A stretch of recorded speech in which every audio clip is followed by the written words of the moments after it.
हाँ, तो class 10th के बच्चे, ये आपके हिस्ट्री इतिहास का बुक है। चैप्टर का नाम है भूमंडलीकृत विश्व का बनना। इंग्लिश में क्या कहते हैं? Making of a global world, ये था इंग्लिश में नाम। और कहा जाए तो ये आपका तीसरा चैप्टर है आपके।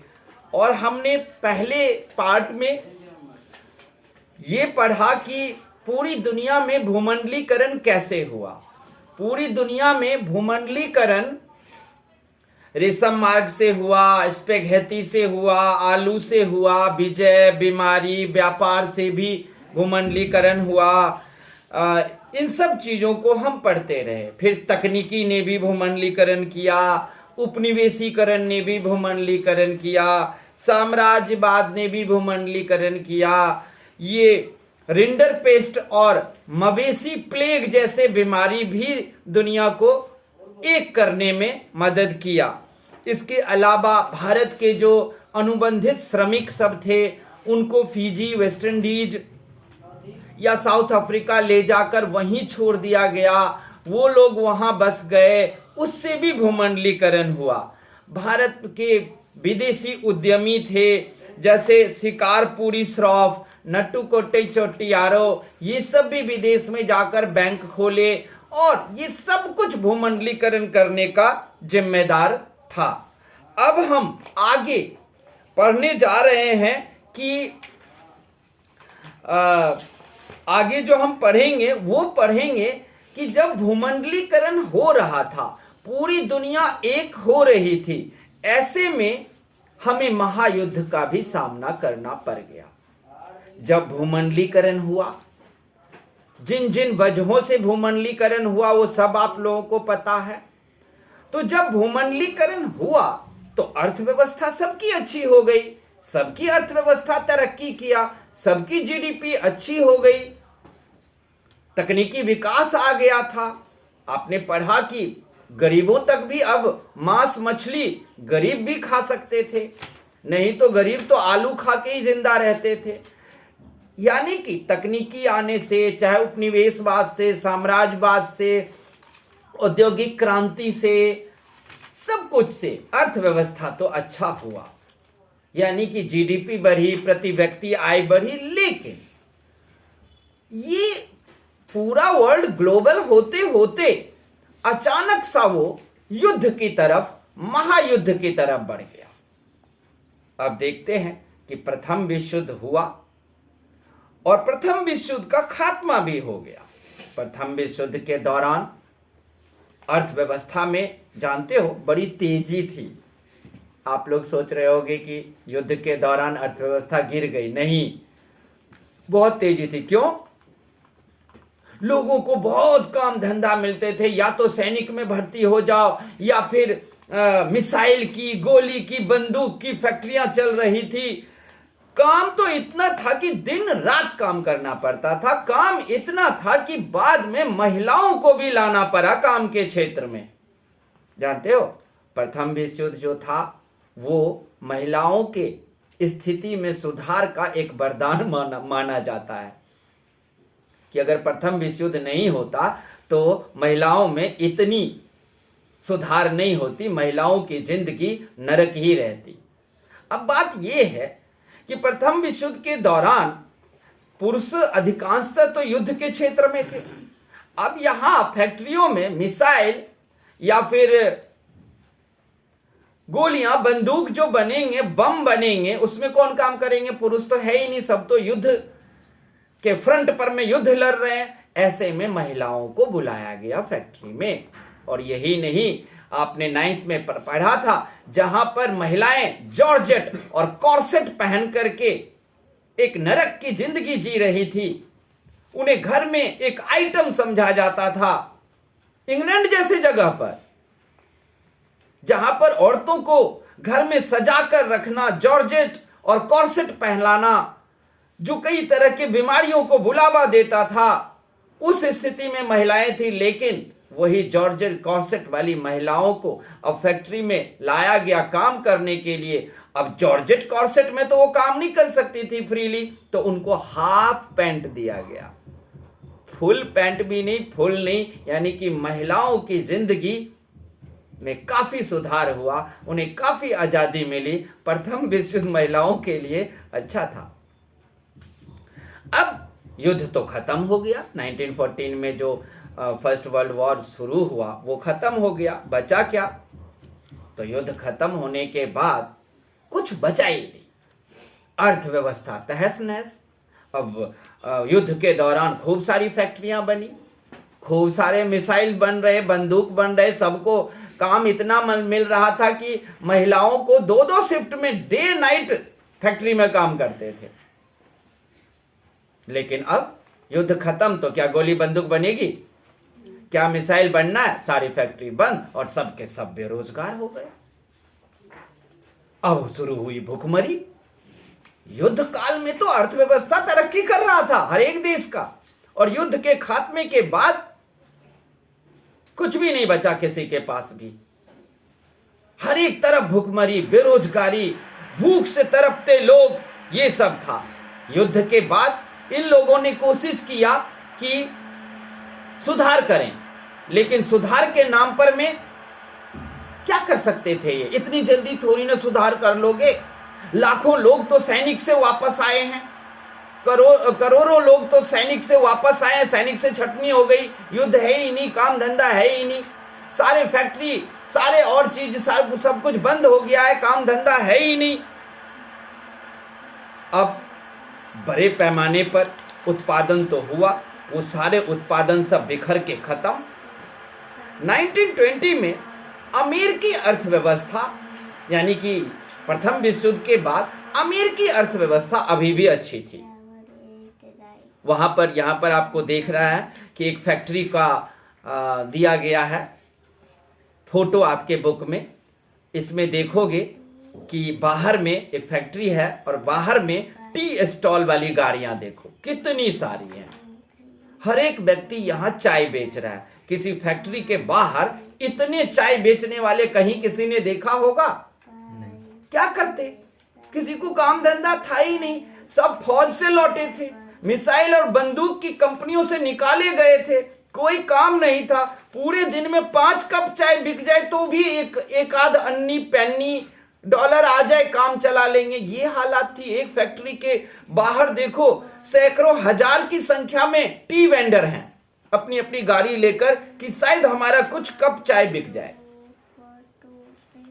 तो अमेरिकी हालत फिर भी ठीक थी। अमेरिका की हालत क्यों ठीक थी? क्योंकि सबसे बड़ी बात थी कि अमेरिका की भूमि युद्ध भूमि बना ही नहीं था। क्या नहीं हुआ था? तो अमेरिकी अर्थव्यवस्था अभी भी अच्छी थी। क्यों? क्योंकि उसका देश जो है युद्ध भूमि बना ही नहीं था, यही वजह था। वो तो सेकेंड वर्ल्ड वॉर में इसका देश, वो भी थोड़े समय के लिए पर्ल हार्बर, वो भी समुद्र किनारे वाला युद्ध भूमि बना। सेकेंड वर्ल्ड वॉर में इसके देश पर कहीं कोई बमबारी हुई ही नहीं। सेकेंड वर्ल्ड वॉर में इंग्लैंड को तहस नहस कर दिया गया। लेकिन अमेरिकी भूमि कभी भी युद्ध भूमि नहीं बना है, इसलिए ये इतना आज तक शक्तिशाली है। इसको किसी भी तरह का विध्वंस का सामना ही नहीं करना पड़ा है। लोग सब, ये हालात थे, सिर पर मांस उठाकर बेचते थे। मांस का टुकड़ा, भैंसे का या किसी का भी बड़ा बड़ा टुकड़ा सिर पर रखकर, फिर कोई 1 किलो ले लो, आधा किलो ले लो, और खरीदने वाला कोई है ही नहीं।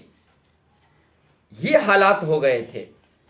1914 ईस्वी में जब विश्व युद्ध शुरू हुआ था तो पता है वेतन दुगना कर दिया गया था। आ जाओ फैक्ट्री में डे नाइट लगाओ तो चौगुना मिलेगा वेतन का, और अभी सीधे कंपनी से ही छटनी करके निकाल दिया, किसी को कोई काम धंधा नहीं है। 1923 तक आते आते अमेरिका, रूस, पूरी दुनिया के अर्थव्यवस्था भी बर्बाद होने लगा। हालांकि अभी भी अर्थव्यवस्था अच्छी थी अमेरिका का। देख रहे हो, एक फोटो है। अब आ गया आपका महामंदी। आपको महामंदी पर क्वेश्चन आएगा ही। 1929 में आर्थिक महामंदी आया, जिसको ग्रेट डिप्रेशन इंग्लिश में कहते हैं महामंदी को। महामंदी को इंग्लिश में ग्रेट डिप्रेशन कहते हैं। ये 1929 में ये महामंदी आया। महामंदी के दौरान आपके बुक में देखो एक फोटो दिखाया गया है। एक औरत है, उसके गोद में एक बच्चा है, दूध नहीं है कि उसे पिलाएगी, सामने में एक कटोरा रखा हुआ है और उसमें कुछ नहीं है। बगल में एक बच्चा उसको कंधे लगकर 2 या 3 दिन से भूखा है, कुछ मिल जाए। ये लोग ऐसे ही बैठे तड़प के जान दे देंगे, भूख से तड़प कर जान दे देंगे। ये था महामंदी। महामंदी के दौरान में भारत का बहुत बुरा हाल हुआ। रसिया उस समय थोड़ी तरक्की पर था, लेकिन वहां भी 30 लाख लोग मारे गए थे भूख से।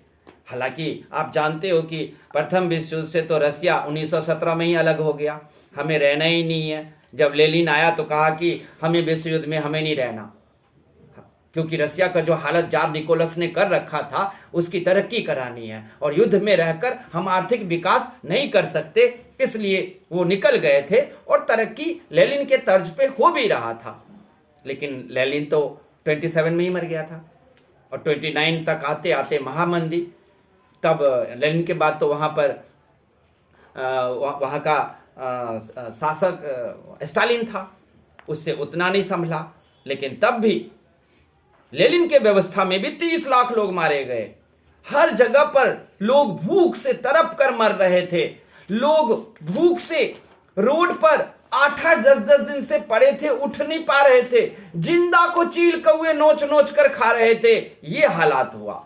अब आपको क्वेश्चन आएगा कि आर्थिक महामंदी के क्या कारण थे? What are the causes of great depression? तो पहला लिखना कि पहला कारण था प्रथम विश्व युद्ध।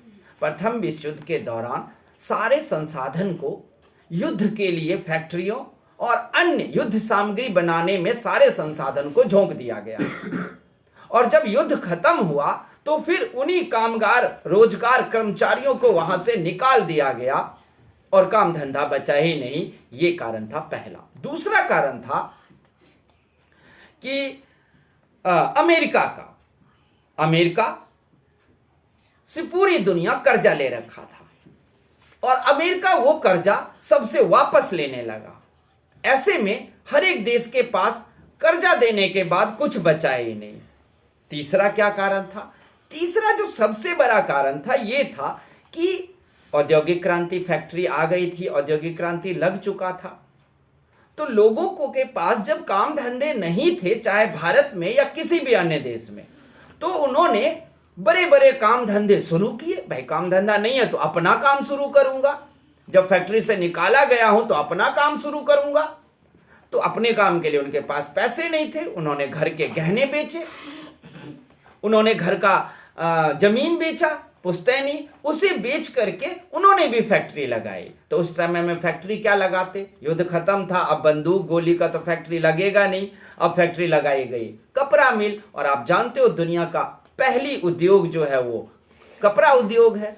तो सब ने अपना पावर लूम खरीद कर कपड़ा बनाने की फैक्ट्री शुरू कर लिया। कपड़ा बना भी लिया, लेकिन उन कपड़ों को उठाकर जब वो बाजार में गए बेचने के लिए तो वहां पे कोई खरीदार ही नहीं था। तो इनके गहने और जमीन बेचकर जो फैक्ट्री शुरू की थी वो भी पैसा बर्बाद चला गया और यहां माल बिका ही नहीं। बाजार में ट्रक खरे ट्रक सर गए और उस पर रखे माल भी सर गया। ऐसे में और इस कारण भी, ये 3 कारण था महामंदी का। महामंदी या कोई भी वस्तु बनाने से पहले हमें सोच लेना चाहिए। और वैसे भी महामंदी का आप चौथा कारण भी लिख सकते हो अपनी तरफ से। क्या? महामंदी का चौथा कारण था अर्थशास्त्र की पढ़ाई नहीं होना। अभी तक अर्थशास्त्र, इकोनॉमिक्स की पढ़ाई नहीं आई थी। अब अर्थशास्त्र में पढ़ाया जाता है कि जिन चीजों की बाजार में मांग होगी वही चीज ना तुम बनाओगे। अगर कोई चीज बाजार में बिकेगा ही नहीं तो आप वो चीज बनाओगे क्यों? मांग ही नहीं है। ये भी तो देख लो कि अगर हम फ्रिज बना रहे हैं तो फ्रिज खरीदने के लिए लोगों के पास पैसा है या नहीं? तो फ्रिज क्यों बनाओगे? लोगों के पास है 15,000 रुपए एक्स्ट्रा घर में जमा कि वो आकर के फ्रिज खरीद लेंगे।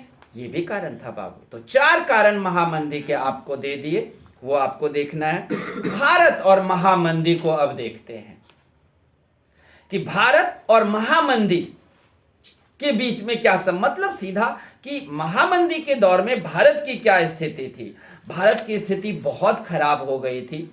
औपनिवेशिक काल में तो वैसे ही भारत को में कहीं कोई उद्योग धंधा या कुछ तो इतना था नहीं।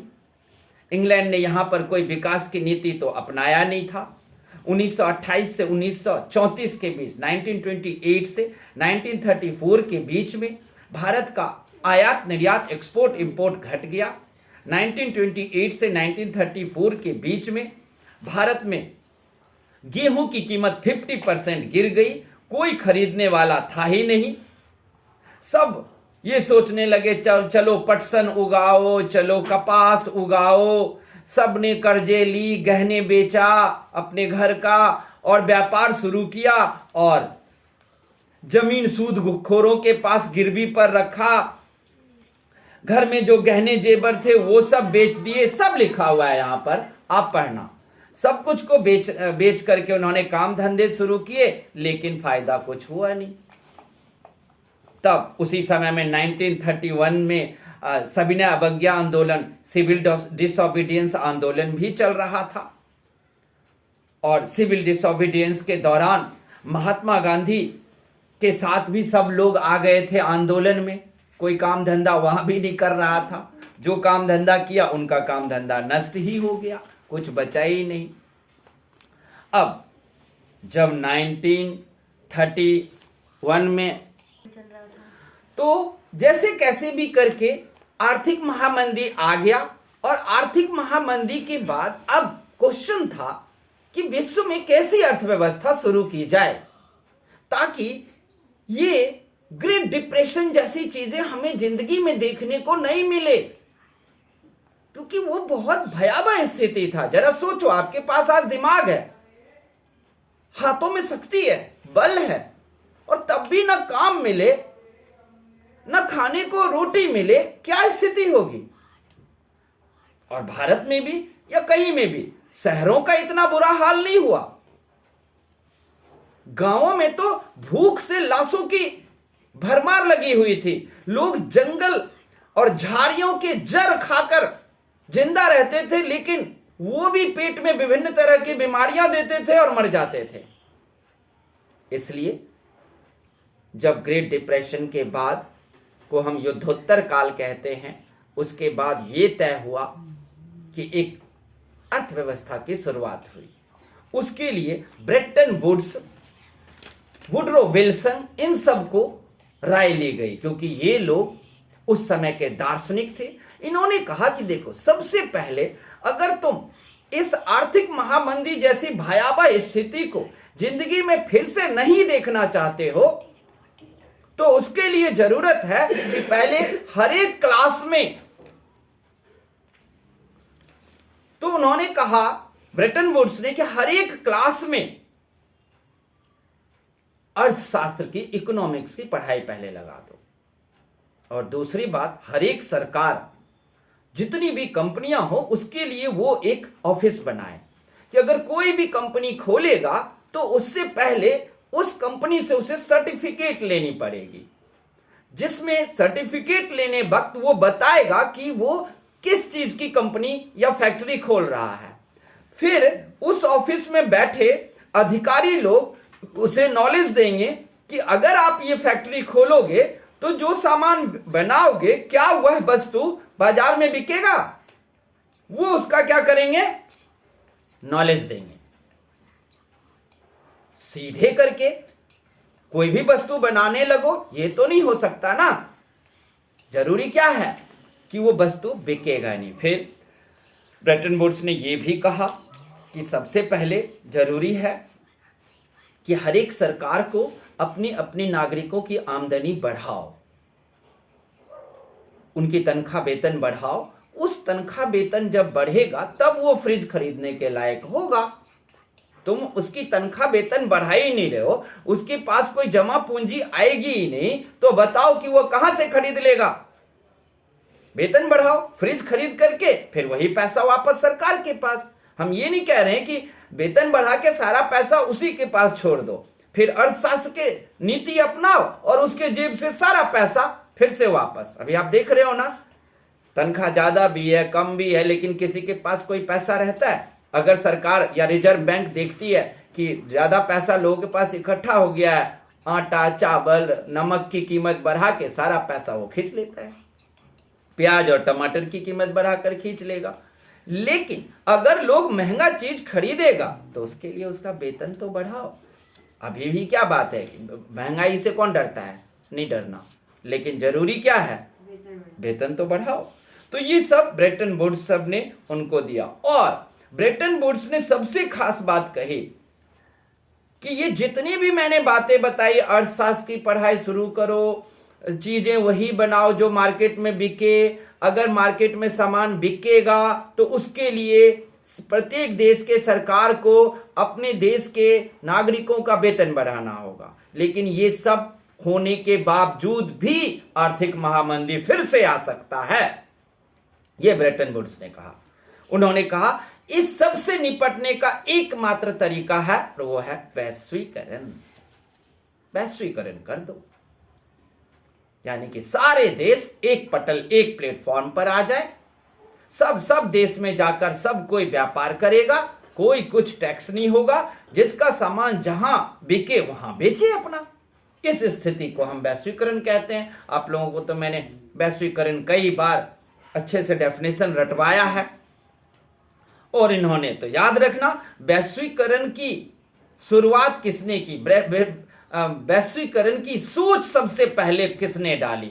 जैसे ओम लॉ है, ओम्स लॉ, आर्किमिडीज का सिद्धांत, वैसे ही वैश्वीकरण की सिद्धांत किसका है, ब्रेटन वुड्स का है। ये एक महान अर्थशास्त्री थे जिन्होंने दुनिया को बताया कि अगर तुम्हें तरक्की करनी है, अगर तुम्हें विकास करने हैं और उस विकास को स्थिर रखना है, आर्थिक महामंदी से दूर रहना है, लोगों को भूख से नहीं मारना है, तो वैश्वीकरण ले आओ। और फिर उनके कहने के बाद बहुत सारे कंट्री सब वैश्वीकरण में आ गए। क्या हो गए, वैश्वीकरण में बहुत सारे देश आ गए। भारत कब वैश्वीकरण में आया है, एनईपी के साथ, यानी कि 1991 में। आजादी मिला 1947 में, लेकिन वैश्वीकरण में हम घुसे हैं 1991 में। वो आप लोग 11th में पढ़ोगे कि हम ब्रेटन वुड्स, या चलो ब्रेटन वुड्स ने जब कहा तब तो हम गुलाम थे, इंग्लैंड के अधीन थे, लेकिन जब हमें आजादी मिल गई तो उस आजादी मिलने के बाद क्यों नहीं हम वैश्वीकरण में गए। तो आपको 11th में पढ़ाया जाएगा पॉलिटिकल साइंस में कि किस तरीके से जवाहरलाल नेहरू ने अपने अर्थशास्त्री को बुलाया, के.एन. राज को, पीसी महालनोबिस को। तो हमारे देश के अर्थशास्त्री ने यह राय दिया था कि अभी आप वैश्वीकरण में ना जाओ, वरना आपको फायदा नहीं होगा, उल्टे घाटा हो जाएगा। पहले धीरे धीरे आंतरिक रूप से कुछ मजबूती लाओ, फिर हम एंट्री करेंगे। और जब वो मजबूती हमें मिल गई तो हम भी वैश्वीकरण में 1991 में आ गए। तो ये था आपका chapter the making of global world, यानी कि पूरे विश्व को भूमंडलीकृत बनना। अब आप लोग समझ गए होंगे भूमंडलीकृत कैसे हुआ, उसके बाद युद्धोत्तर काल में आर्थिक महामंदी क्यों आया, उसके कितने कारण थे, आर्थिक महामंदी से निपटने के लिए ब्रेटन वुड्स या अन्य साइंटिस्टों ने क्या कहा, ये सब कुछ आप लोग समझ गए होंगे। तो ओके, अब आप लोग इसमें के क्वेश्चन आंसर तो अभ्यास के कर ही लेना, लेकिन एक और बात कि आप अंदर में जाकर के 40 क्वेश्चन निकालो, 50 क्वेश्चन निकालो, उसके आंसर खुद लिखो, एक एक नंबर वाले पर ध्यान दो, तब आप देखना कि आपको अच्छे मार्क्स आएंगे। ध्यान रहे, हमने आपको समरी पढ़ाई है, सारांश लाइन बाय लाइन आप एक बार जाओ और हमारे इस क्लास का सहारा लेकर चलो, अपने आप बनेगा। क्वेश्चन जो ऑफलाइन के बच्चे हैं उनको तो हम क्वेश्चन आंसर करवाएंगे, और भी 40, 50, 20 से निकलवाएंगे, अभ्यास के कराएंगे। ऑनलाइन के बच्चे भी ध्यान दें कि खुद से क्वेश्चन आंसर निकालने की कोशिश करें। धन्यवाद। और अगर आप लोगों को ये अच्छा लगा हो तो हमारी चैनल को सब्सक्राइब और लाइक जरूर करना। Thank you.